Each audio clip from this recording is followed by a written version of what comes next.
Alta Peak by Richard Culver. This is a story about a big mistake. Mine. One winter day, I did the wrong thing. I went backpacking alone in the mountains. To backpack is to hike or go camping with a backpack on your back. Everything that you need must be in that pack or in the clothes you are wearing. I had made some bad decisions that day. Luckily, I made one right choice at the right time. That right choice probably saved my life. Here's the story as it happened. I'll start from the beginning. I love to be outside, and I love to camp overnight in the wilderness. There are two ways people can camp overnight: car camping and backpacking. These are very different ways to be in the wilderness. Many people camp by driving to a national park or forest with a car or truck full of camping equipment. They bring things such as coolers, large tents, lots of food, extra clothes, and charcoal grills. Sometimes I enjoy that kind of camping. It's comfortable. If you camp where there are mountains, you can see beautiful mountains and watch the stars. Backpacking is a very different activity. You enter the world of mountains and become part of it. You leave nothing but footprints on the trail and carry all of your trash out with you. A backpacker usually carries 60 pounds of supplies or less.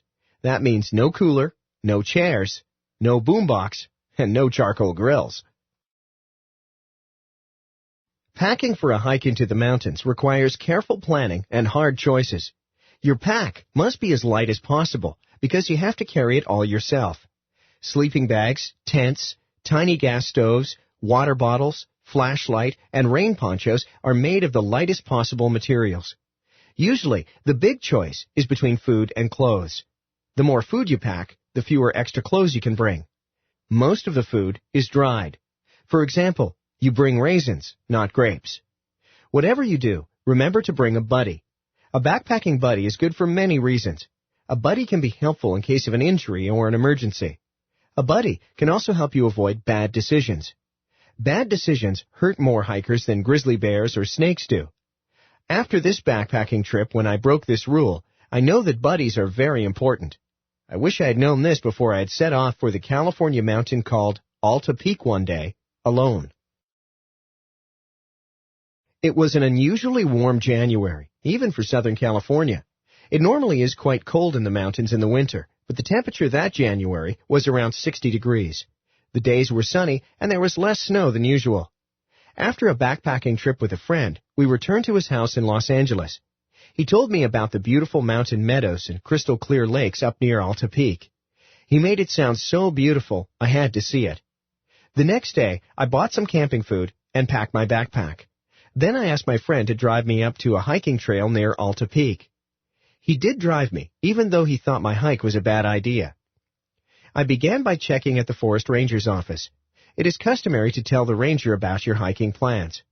I told her that I had planned to camp near Alta Peak for 3 nights. That way, the ranger would become concerned if I didn't report back in time. Then, she would send out a search team.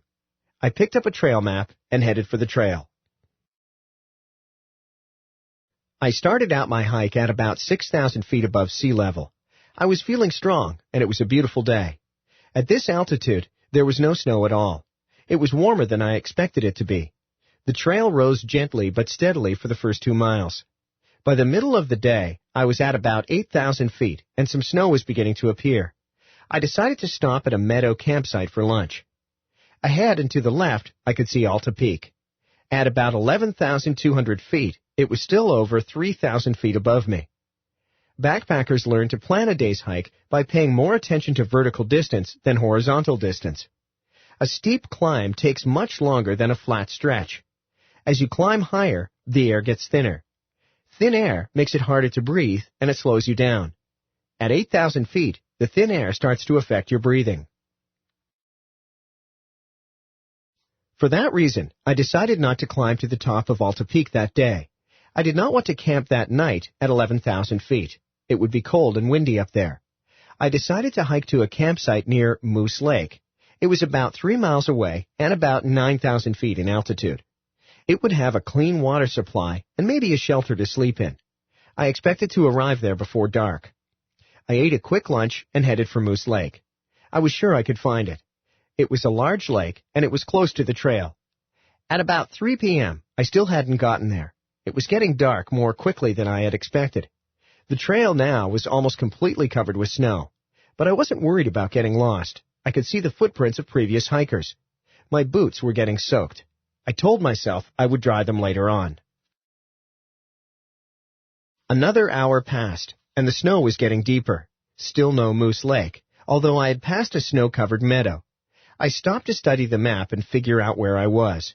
The sun was already down behind the mountain. I was getting a little worried. After studying the map for a while, I realized that the meadow I had passed an hour before was Moose Lake. I never thought that the lake would be frozen and covered with snow. There was no time to walk back now. I had to find a place to set up camp in a hurry.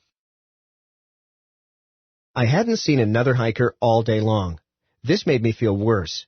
My search to find a flat, dry place to set up my tent took too long. Now it was getting dark fast. I was getting frantic. I could feel my soaked hiking boots freezing up. Finally, I found a little patch of dry ground among some boulders. I got the tent set up with difficulty. There really wasn't enough room. I heated some water to cook some soup and make a cup of tea. I took off my boots and my wet wool socks, and I put on a dry pair of socks.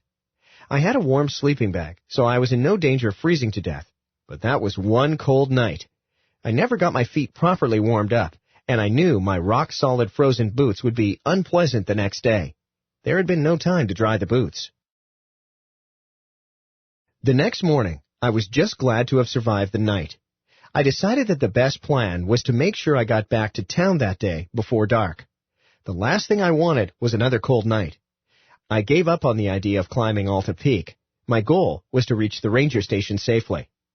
The day began to warm up. As I walked, I also warmed up. I had no trouble going back the same way I had come, at least for the first hour. Then I realized that I had made a mistake. I was on a different trail. I decided to stay on the new trail because the map showed that it would also take me back to the ranger station. Also, I wanted to walk along a canyon on the way. I was looking forward to the view of the canyon. I found the canyon in good time, and then I was only about 2 hours away from town, according to the map. The trail was just a narrow ledge, about halfway up the canyon wall. I could see a straight drop of about 800 feet on my right, down to the canyon floor. The path was dry and clear at first, but then another problem came up. The trail curved to the south, the side of the canyon wall that receives no direct sunlight. Suddenly, the trail ahead was covered with ice and snow. Now, there is an important fact about backpacking. When you are carrying 60 pounds, you carry it all above your waist. You have to keep your back straight, or you can easily lose your balance. For a long time, I stared at the icy trail ahead. It looked very slippery and dangerous. I thought about how soon I would get to my destination if I kept moving forward. Then I thought about how far I would have to go back if I took another route or trail. This time, I made the right decision. I headed back. It was late afternoon when I returned to the ranger station.